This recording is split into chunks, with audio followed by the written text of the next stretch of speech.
Sama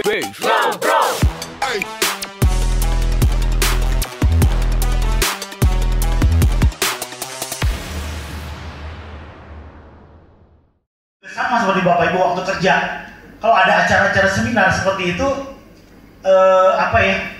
lebih enak di belakang layar gitu. Kalau perlu, cuman waktu lagi acara MOU, wah penuh gitu. Nanti udah selesai, mendingan di luar gitu. Tapi setelah kita menjadi entrepreneur, justru kebalik. Hal-hal demikian, koneksi, networking, ilmu-ilmu yang tadi di provokasi tadi, itu setelah kita kerja di luar atau bisnis di luar itu penting. Nah, saya tunjukin satu contoh yang dari robotik ya. Ini saya kemarin 3 hari lalu baru dari Hong Kong. Saya lihat ada satu jualan kopi pakai robot, udah diganti semua. Ini contoh, bisa diputar. Nah, Bapak Ibu lihat ini booth-nya Manulife Singapura, Manulife Hong Kong. Mereka tidak jualan asuransi, tapi kasih kopi. Orang datang ke booth, suruh lihat, dikasih kopi, tapi harus kasih kartu nama. Datang ke booth, kasih kartu nama, dikasih kopi. Kopinya yang buat bukan orang, tapi robot. Salah satu contoh. Sebelahnya itu ada booth-nya PwC, salah satu top 5-nya appraisal company atau konsultan company itu. Nah, ini robotnya. Jadi sekarang trennya booth-booth yang ada atau itu bukan direct langsung jualan, tapi menampilkan sesuatu seperti yang tadi diceritakan beberapa. Nah, itu kopinya dapat. Saya bersaing sama orang China sambil rekam gitu, wah biasa. Nah, itu kopinya udah selesai. Nah, ini udah terjadi Pak, Bapak Ibu. Jadi kalau orang bilang revolusi industri 4.0, sebenarnya yang dicanangkan oleh Pak Jokowi beberapa tahun lalu itu udah mulai saat ini. Pertanyaannya apakah kita mau bagaimana? Nah, tadi pagi saya cerita tentang kompetensi yang dihadapi. Jadi pengalaman saya selama ini dari dunia korporat menjadi dunia di dalam industri, yang paling penting adalah tetap sentuhan manusia penting. Walaupun sehebat apapun teknologi dan sebagainya, manusia masih diberikan kemampuan lah untuk tetap survive. Dan nanti seperti yang tadi dibilang, mungkin waktu kerja itu tidak Senin sampai Jumat, bisa jadi cuma 1 hari atau 2 hari. Sebagian lagi untuk sharing ekonomi. 10 tahun yang lalu, waktu saya pindah dari Bandung ke Singapura, belum terlalu banyak yang namanya, saya belum ngebayangin namanya sharing ekonomi seperti sekarang. Sekarang sudah terjadi. Generasi milenial sekarang, kalau kita generasi kolonial. Kalau kolonial itu masih nanyain lagi gaptek gimana. Anak-anak muda sekarang, kalau kerja suruh duduk di sini tuh yang panitia. Suruh duduk di sini Pak, setengah jam udah bosan Pak. Udah pikirannya udah pakai handphone kemana-mana gitu. Nah, jadi dunia akan seperti itu. Nah, sekarang contoh kami di Singapura itu lebih banyak human capital. Tadi pagi saya udah cerita. Penduduknya 5 juta, setengahnya orang asing. Jadi gimana cara mereka untuk survive? Mereka menggunakan packaging marketingnya Singapura ini sebagai hub gitu. Saya kasih contoh. Tadi pagi saya waktu di ruangan ngobrol dengan Pak Rektor juga. Saya sempat heran, banyak anak-anak Bandung tinggal ketemu di Singapura. Wah, hebat juga nih anak-anak ITB, anak para Pajajaran, Parahyangan. Mungkin siapa tahu nanti dari Bandung Telkom ya. Ketemu, ada di mana? Ada di Singapura, hebat. Berapa hari? 3 minggu katanya. Terus ngapain? Wah, tinggalnya di NUS. Dikasih tempat mes, gitu. Dikasih uang saku Pak, 3 minggu. Oh, seneng banget tuh. Terus suruh ngapain? Ternyata mereka didanai oleh Temasek. Temasek salah satu perusahaan plat merahnya Singapura seperti kayak Telkom, tapi ini di Singapura. Jadi ngedanain. Nah, Temasek punya banyak anak perusahaan.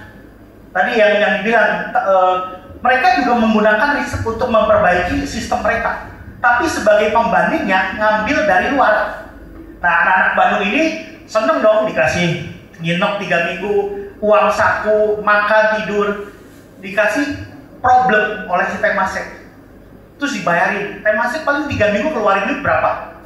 Paling setelah saya ngobrol-ngobrol sama mereka, satu orang $500 uang saku selama 3 minggu. Nginep, pesawat, segala macam, taruhlah satu orang 1.000 pengeluaran. Kali 25 anak Bandung tuh. 25 anak Bandung kali 1.000 berarti 25.000. Benar nggak? Sementara Temasek punya anak perusahaan banyak. Satu anak perusahaan suruh bayar sama Temasek. Suruh bayar misalnya $100.000 gitu. Kali 10 perusahaan misalnya, ada 10 misalnya. Berarti Temasek dapat $1 juta. $1 juta dia mendevelop si subsidiary company-nya itu bikin sistem. Nah, supaya validasinya bagus, carilah anak-anak ITB, anak-anak Bandung, anak-anak Parahyangan selama 3 minggu itu. Setelah ini dikasih challenge, dapat solusi, solusinya diimplementasikan tuh di Singapura. Dijual lagi ke perusahaan-perusahaan, jutaan dolar lagi. Jadi dengan kata lain adalah Singapura ini penting sebagai hub untuk validasi. Nah, saya berharap Bandung Technopark setelah acara ini 10 tahun ulang tahun udah waktunya lagi untuk action. Yaitu bagaimana caranya mendisrupt di kota Bandung dulu. Contoh misalnya, kami di Singapura, diaspora Indonesia di Singapura banyak ketemu dengan pengusaha-pengusaha dari Indonesia. Ya, ada yang dari Bandung, beberapa dari Solo. Jadi pengusaha dari tekstil, Pak. Karena salah satu tugasnya Kementerian Perindustrian ya, Bu, supaya manufacturing ini bukan cuma memproduksi barang kan, tapi juga bagaimana selain memproduksi juga bikin inovasi gitu. Nah, sementara pengusaha-pengusaha yang ada di Kota Bandung datang ke Singapura, dia bilang, "Pak, kami cari funding, kami cari partner gitu." Ya kayak Komatsu dan semuanya pasti negosiasinya bukan di Indonesia dulu, Pak. Di Jepang dulu atau di Indonesia, di Singapura, baru nanti masuk ke Indonesia. Singapura nomor 1 investment ke Indonesia. Tapi uangnya bukan cuma orang dari Singapura, dari macam-macam. Jadi maksud saya adalah untuk yang sharing ini, bagaimana caranya kita sebagai orang yang corporate pindah ke sebagai entrepreneur dapat menggunakan koneksi dan sinergitas. Dan paling gampang adalah interaksi dengan kita orang-orang Indonesia yang diaspora di luar. Baru-baru ini di Jakarta ada banjir kan ya. Nah, kita tiap minggu kita ada kopi darat tuh di Singapura. Wah, begitu ngomong ada banjir, kita ngumpulin teman-teman arsitek yang ada orang-orang Indonesia di Singapura. Kita ngumpul, kita brainstorming mau pakai normalisasi atau mau pakai naturalisasi. Nah, hasil dari meeting itu kita bawa ke kedutaan besar. Pak, ini dari kedutaan besar baru kita kirim ke Jakarta, undang anggota DPR. Masalahnya anggota DPR Indonesia pada rajin sebelum pemilu, Pak. Deketin kita, diaspora deketin, oh pilihlah aku. Begitu udah jadi, gak ada nongol-nongol sama sekali, Pak. Jadi itu contoh-contohnya. Nah, jadi menurut saya sekarang pengalaman saya ini adalah bagaimana caranya kolaborasi, Pak. Contoh yang tadi pagi, mungkin dari antara Bapak Ibu, Bandung Technopark bisa kerjasama sama Telin. Ada Telin yang di Singapura. Ibu Septika. Bisa kita bikin misalnya di Lucky Plaza itu kan ada Graparinya Telkom kan. Nah, mungkin bisa sebagai salah satu hubnya juga bisa diperlebar. Misalnya ada UMKM-nya kota-kota Bandung. Karena tadi ada beberapa yang tanya gimana caranya. Atau bisa kita bikin bisnis trip gitu. Kita visit ke beberapa tempat. Dan yang paling utama di luar negeri itu adalah untuk dunia industri adalah agile. Jadi timnya itu nggak perlu gede, tapi bisa fleksibel gitu. Contoh misalnya membuat sebuah event. Kami di luar bikin satu event seperti ini, timnya paling cuma 5 atau 6 orang, nggak terlalu banyak gitu. Karena manpowernya mahal, Pak. UMR-nya di Bandung sekarang berapa? 3 jutaan lah ya. 3 juta ya. Di sana 3.300, Pak. Jadi makanya banyak yang orang-orang bagus, yang pintar-pintar Indonesia ditawarin di sana scholarship S2 gitu, S3 itu udah selesai karena nyaman jadi warga negara Singapura, Pak. Akhirnya banyak ternyata ketemu namanya Sugianto, tapi udah nggak bisa ngomong bahasa Indonesia, ngomongnya bahasa Mandarin atau bahasa Inggris, padahal namanya Sugianto. Atau kemarin saya ketemu lucu, ada teman namanya Ando Ginting, fotografer, videografer juga, udah nggak bisa ngomong bahasa Indonesia. Nah, Jadi sharing saya adalah gimana caranya dari kita Kota Bandung bisa lebih action, Pak. Paling itu aja. Wassalamualaikum warahmatullahi wabarakatuh. Nanti kita discuss lagi. Terima kasih Pak Stefanus. And our next speaker is Mrs. Carol Ho. She is Managing Director of CSS Consulting Services Singapore. Okay, time is yours.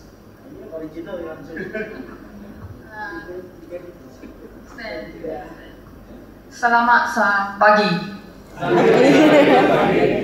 This is what I know only. I'm from Singapore.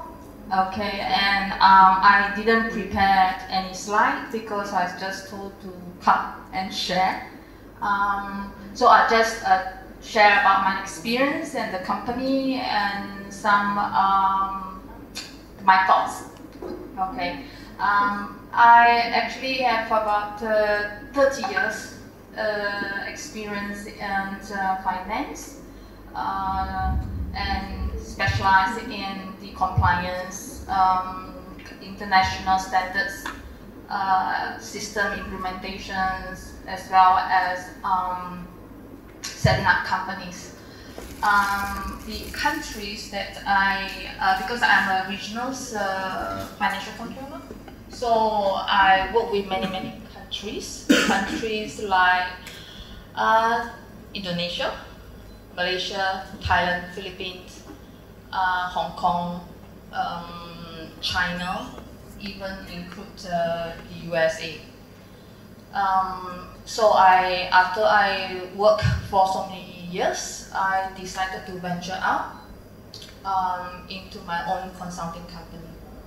So besides, because of the regional experience, I able to share about the different countries, people mindset, and their attitudes towards entrepreneurship. Because I'm very honest today that I can be here, all right. And today topics are talking about challenges, right? And I supposed to have a translator, right? No need. They can understand it. Yeah. Very good. I try to speak slow. So each country, because I set a company and recruit people, and I train people in my own regions. So I noticed here in Indonesia, that is about 5 years ago. I find that now, because of the changes of technologies, in fact, it started more than 5 years ago. And at that time, as compared during then and now, I see some improvement, but not big drastic improvement. This is a very honest, open opinions. I find that we need to step up on the comfort zone, because this is very important. Why? Because we need to have the courage to learn new things, to accept new changes, because this is the basic first step you must have. Be it whatever available technology that's in the market, but people mindset is not ready, you can't grow that far. So I think this is one area I think many should focus in. And other than that, will be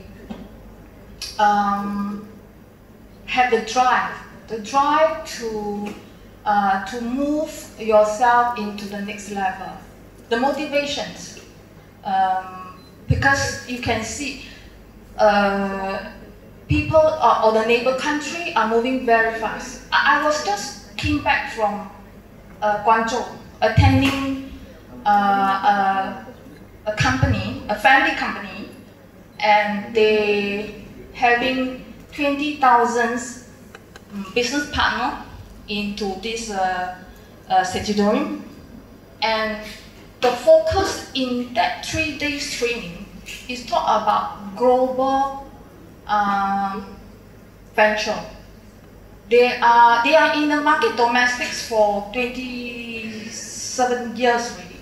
But that 3 days conference coming from the China, it's a Hong Kong company.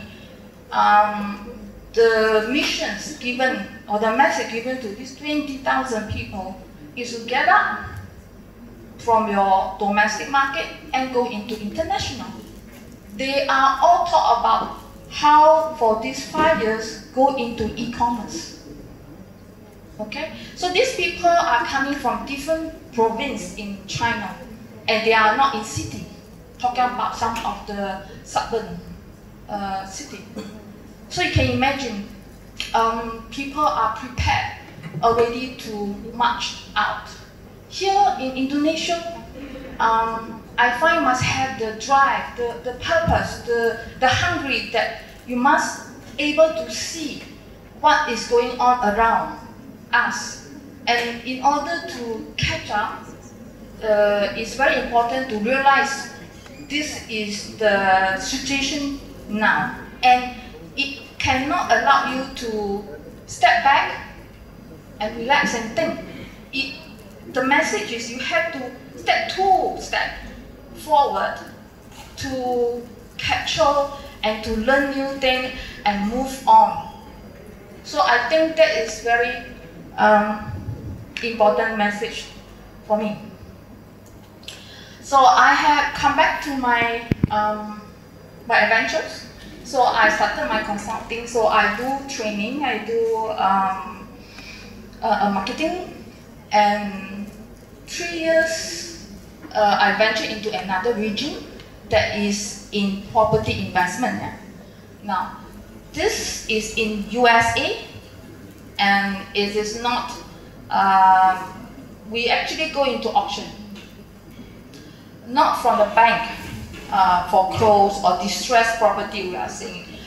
It's actually auctions from the government, and it's coming from the property tax auctions. Now, I was there, I learned the process, I actually invested, and I actually go through the whole process. So something new, not many people know about this government tax process. But how as a Singaporean, how I get to know this? Because there is an American guy where in district for 25 years, an old guy. I think he's about 80 already now. So he came to Singapore and give a speech on this thing. And I was heard what he said, and I see it's opportunity. That's why immediately when I know there's opportunity, I start to learn, I organize, I help me to do the event in Singapore, and then I decided to go all the way to US, and I try. I do my due diligence. So why I want to mention this is because a platform is important, right? Just like I think many gentlemen, they are talking about branding. How you bring your business, your concept, to venture outside, right? So you need a platform. So, because I come in from Singapore, so I would say that Singapore will be a good place to like a platform, a stepping stone for you to showcase your business. Okay, so I think this is very important. Okay, and I think that is about all. Okay, thank you. Thank you. Actually, I want to hear a lot about the platform, but I think we can keep in the further discussion. Oke, sekarang adalah pembicara terakhir kita, Bu Esti Pangestu. Beliau adalah Kepala Seksi Pengembangan Kawasan Industri, Direktorat Perwilayahan Industri, Ditjen Ketahanan Perwilayahan dan Akses Industri Internasional dari Kemenprin. Beliau mempunyai S2 jurusan Perencanaan dan Kebijakan Publik dari UI. Pak, Bu, dipersilakan, Bu. Terima kasih banyak Pak Dana. Selamat pagi, pagi, pagi, pagi. Saya ikutan ya supaya semangat lagi. Oke, saya Esti. Terima kasih sekali pada Bandung Technopark yang telah mengundang direktorat kami. Seharusnya Bapak Direktur yang akan mengisi acara ini, tapi karena ada penugasan lain maka saya yang akan mewakili. Saya sangat-sangat bersyukur telah bertemu dengan para expert yang bekerja di bidang industri kreatif maupun industri jasa. Nah, kalau tentang yang saya bawakan adalah tentang kawasan industri. Di Indonesia sekarang jumlah industri besar dan menengah berjumlah 34.000, sekitar 34.000. Nah, 9.200 diantaranya berada di dalam kawasan industri. Kenapa? Karena berdasarkan Undang-Undang Nomor 3 Tahun 2014 tentang perindustrian, seluruh industri wajib berlokasi dalam kawasan industri. Kenapa sih harus diatur? Karena dibutuhkan suatu lokasi yang memiliki manfaat aglomerasi maupun baik untuk secara lingkungan. Karena kalau dibiarkan tersebar secara acak, itu pasti akan degradasi terhadap lingkungan ataupun sosial. Ini adalah potret dari industri nasional di Indonesia saat ini. Kita memiliki 5 industri prioritas yang akan saya sampaikan nantinya. Kemudian di dalam kawasan industri, mereka harus juga berada di kawasan peruntukan industri yang sesuai dengan RT/RW di Indonesia, Rencana Tata Ruang dan Wilayah.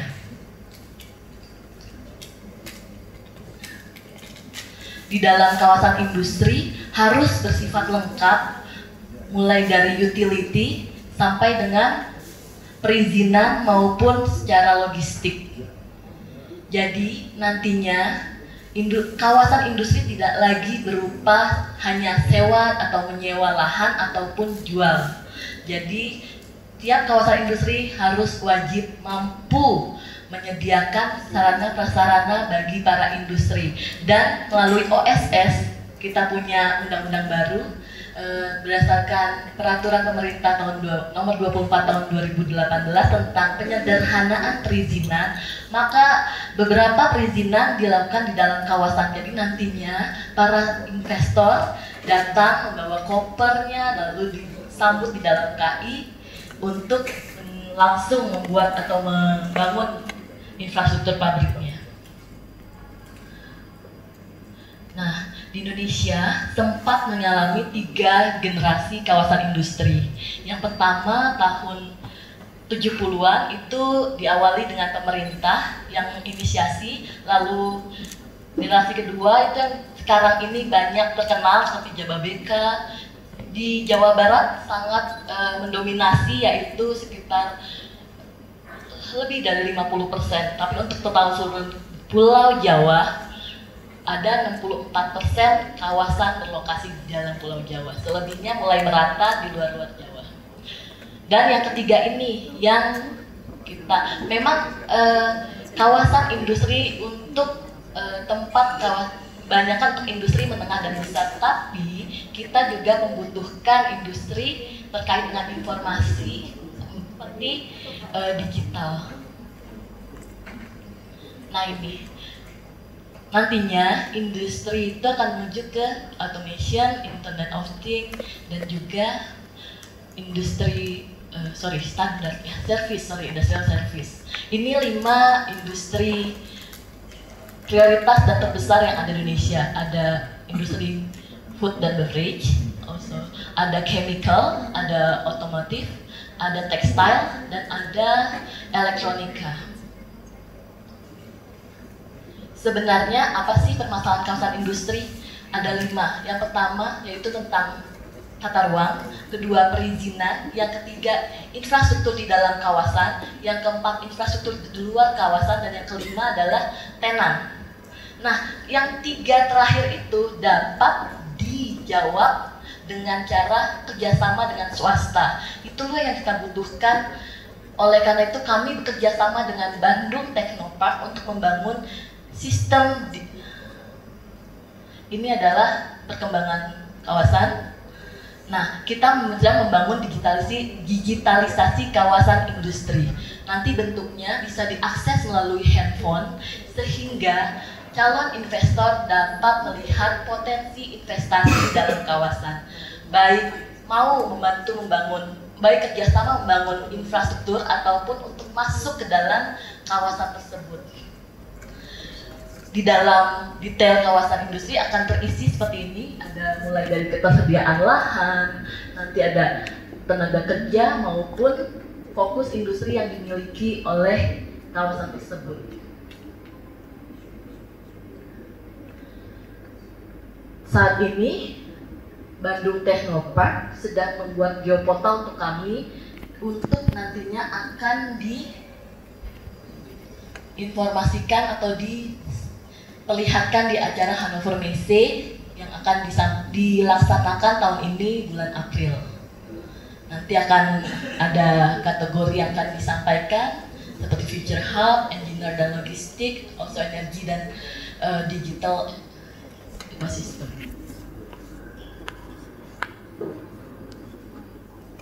Yang sedang kami rancang adalah dengan Bandung Technopark adalah virtual reality. Daripada kita selama ini kan memang masih manual menggunakan leaflet atau untuk brosur, maka kami sedang membuat virtual reality sehingga nantinya calon investor dapat melihat penampakan real time kawasan-kawasan industri Indonesia, sehingga dan ada 10 pilot project. Nantinya BTP akan mencoba mengawal 10 kawasan tersebut. Contohnya ada Batamindo, ada Modern Cikande di Banten, ada juga Cipe di Gresik, Kendal, kawasan Gresik Kendal. Nah, nantinya akan dijadikan pilot project. Jadi ketika nanti ada calon investor di Jerman yang tertarik, mereka dapat langsung melakukan assignment kerjasama dengan perusahaan di Indonesia. Sekian dari saya, terima kasih.